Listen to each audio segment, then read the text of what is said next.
पुलाचं काम प्रलंबित आहे। हे इथं उपस्थित सर्वपक्षीय ह्या भागातले रहिवासी आहेत। या पुलावरून रोज 2 लाख लोक जातात येतात।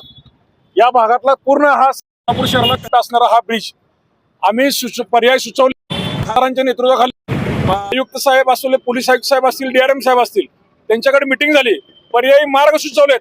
लाईटची व्यवस्था नाहीये, महिला वगैरे 2 वर्ष कसे येणार हा आमचा व्यवस्था होणार नाही तोपर्यंत हा पूल आम्ही पाडू देणार नाही।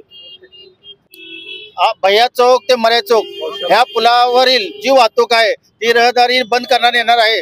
पण या भागातील तिन्ही मतदारसंघातल्या आमदारांनी काही कुठलीही प्रक्रिया हस्तक्षेप केला नाही। आज ह्या भागातील लोकांच्या नागरिकांची गैरसोय होणार आहे आणि या भागात सोलापूर शहरातील भाजपच्या तिन्ही मतदारसंघाला जोडणारा हा भाग असून सुद्धा कुठल्याही आमदारांना हस्तक्षेप करत नसल्यामुळे आम्ही उद्या इथं रस्ता बंद होऊ देणार नाही। आम्ही तीव्र आंदोलन करणार आहे। प्रत्येक घरातला माणूस बाहेर काढून इथं आम्ही आंदोलन करणार आहे। जोपर्यंत पर्याय सक्षम व्यवस्था होत नाही तोपर्यंत आम्ही हा पूल बंद होऊ देणार नाही। दरम्यान जे ब्रिटिशकालीन जे रेल्वे ब्रिज जे आहे त्या संदर्भातला विषय आज राष्ट्रवादी युवक काँग्रेसच्या वतीने या ठिकाणी घेतला गेलेला आहे। सन्माननीय ह्या सोलापूर शहराचे पोलीस आयुक्त उपायुक्तांना मी विनंती केली होती आणि प्रत्यक्षामध्ये आपण त्या ठिकाणी वाहतूक नियंत्रण शाखेचा अधिकारी मरे चौकामध्ये तुम्ही पाठवा अशी विनंती केल्यानंतर त्या विनंतीला मान देऊन सगळे अधिकारी या ठिकाणी आलेले आहेत। DCP हसन साहेब आले होते, ACP किरटकर साहेब आले होते। सद्य परिस्थिती या ठिकाणी मांडलेली आहे। जोपर्यंत मरे चौक आणि भैया चौकामध्ये जे असलेला जो ब्रिज आहे ह्यावर येणार जाणारी जी की वाहनांची जी संख्या आहे ती हजारोमध्ये आहे।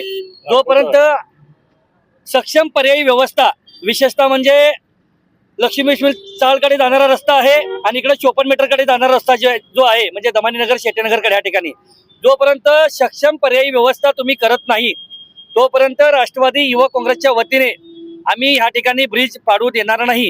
ह्या ब्रिजच्या पाडकामाला किमान अजून एक 8-10 दिवस सावकाश होऊ दे, तुम्ही पुढे टाकला 10-15 दिवस, परंतु या ठिकाणी नागरिकांची होणारी जी काही वाहतुकाची जी कोंडी आहे, विद्यार्थ्यांचे विषय आहेत, कामगारांचे विषय आहेत, कारण की हा मुख्य रस्ता असल्यामुळे या ठिकाणी शाळा कॉलेज येण्या जाणाऱ्या कामगारांना देखील कामाला जाताना हाच मार्ग आहे।